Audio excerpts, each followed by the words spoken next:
What a win. How does it feel to be the first ever third game winners? Feels just as good as the T-Series last year. Yeah, unbelievable. What I'm so proud about is how we came out and started that game. For anyone that's watched any of the State of Origins, we've probably been on the back foot every single game, and it was a big thing within the group that we didn't want to be that team. Yep. We didn't want to chase.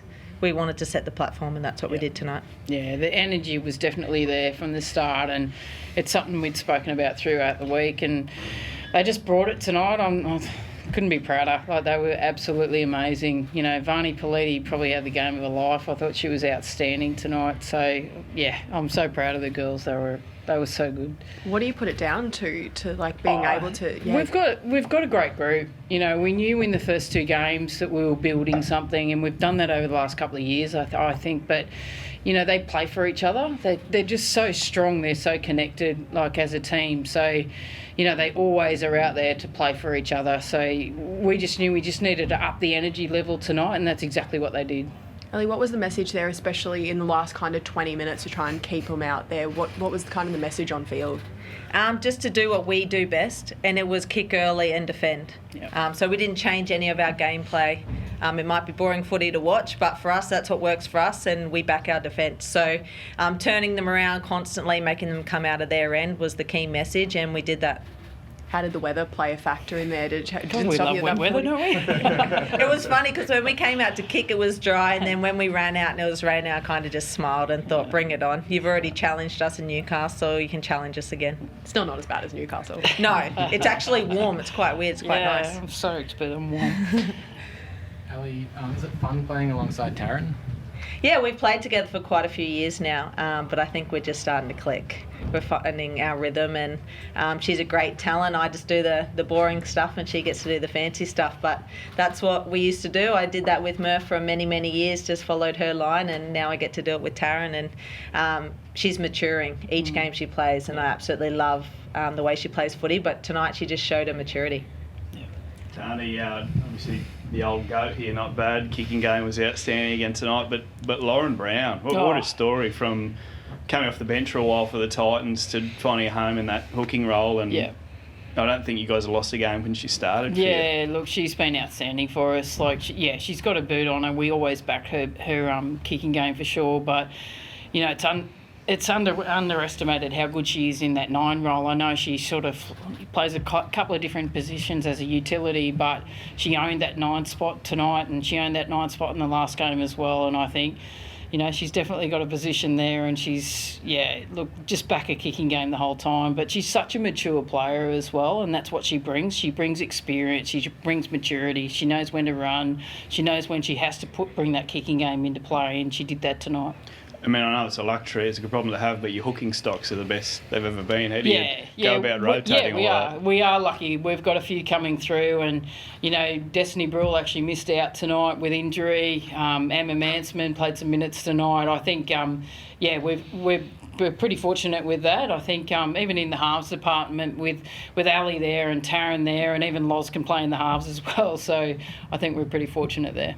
I know you said to me on field, Ali, you're keen to go around as long as Queensland will have you, but was there any part in the lead up to this series where you thought, well, I don't know if this will be my last? Was it 09, your first Queensland jersey? Yeah, 09.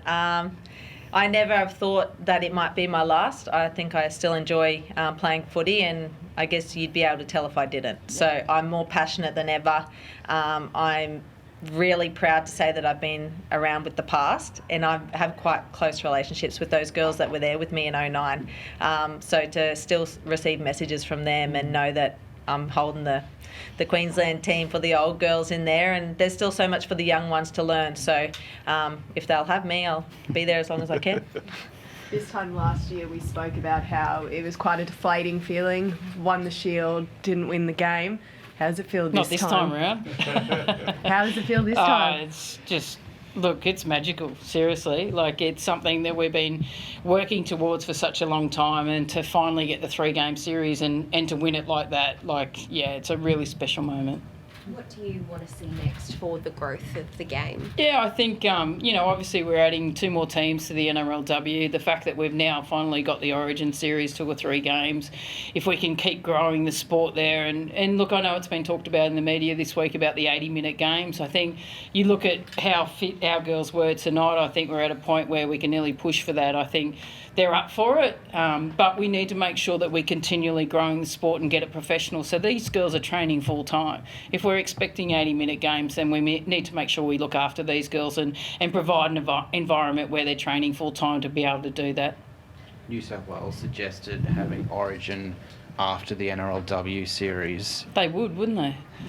What do you make of that? What do you think of that suggestion, I guess? Yeah, look, they changed their series. I think we were, we relied on our BMD premiership to get our girls ready, and it paid off. So, obviously with the NRLW series at the moment, it's still pushed to the back end of the year. 2 more teams coming in, it will start to look at being in the middle of the State of Origin series. So I think obviously NRLW pre-season helps us. That's what we want to play off the back of an NRLW pre-season, but we had to use the BMD premiership this year and it worked for us. Well, you said it on the field, but how about that Townsville crowd? Townsville always show up, and that Queenslander call, when Chapo got that try, that was a pretty touch and go moment. If we didn't show up and defend, that could have really turned. One thing New South Wales have is they have some confidence to throw the ball around. So, Chapo getting that try, I guess that could have really kicked things off for them. But the Queenslander chant just was unbelievable. And even being able to enjoy it that last minute, that was pretty cool. Tahnee, Lauren Brown promised us after the game she'd get you to the Mad Cow tonight. Is that? Well, yeah, it's birthday celebrations, mate. So, wow. Happy birthday. I'm closer to 100 at the moment. But, look, I think they're probably a couple of beers later, yeah, for sure. Just have a question, Tahnee. You mentioned the halves depth. Big call to drop Z to 18th for game 2 and 3, but obviously bring Ali into the halves. But what has she sort of brought? She was up there with the shield. How did she help the team prepare? She's been outstanding. She has just been bringing the best out of the girls the whole camp in both games. It's such a hard role to play. You never know whether you're going to play or not, and she's still very much our vice captain. So her leadership off the field has just been next level. I'm really proud of her. She's grown so much as a footballer, but not only a footballer, but as a leader as well. So, I can't wait to see what she can produce for the Raiders this year, because she's just been so good in camp. And, I've coached her for such a long time. So I've seen her grow from a 17-year-old kid all the way through now. And, it's like a proud mum moment, the way she's been throughout the past 2 camps. And she's bringing out the best in these girls, and I'm really, really happy for her with how she's been. You go enjoy the celebration. Yeah, let's do that. This year, NRL on 9 is your one-stop shop for all footy. That's right, Freddie. Not about the highlights, action, 7 days a week. Billy and Gus podcast, get that on your drive on the way home. Immortal Behaviour, grab a seat on the couch for that. And of course, my favourite, Freddie and the Onion. The best footy brains, the biggest games. Don't trust the algorithm, subscribe to NRL on 9 and get all your entertainment there.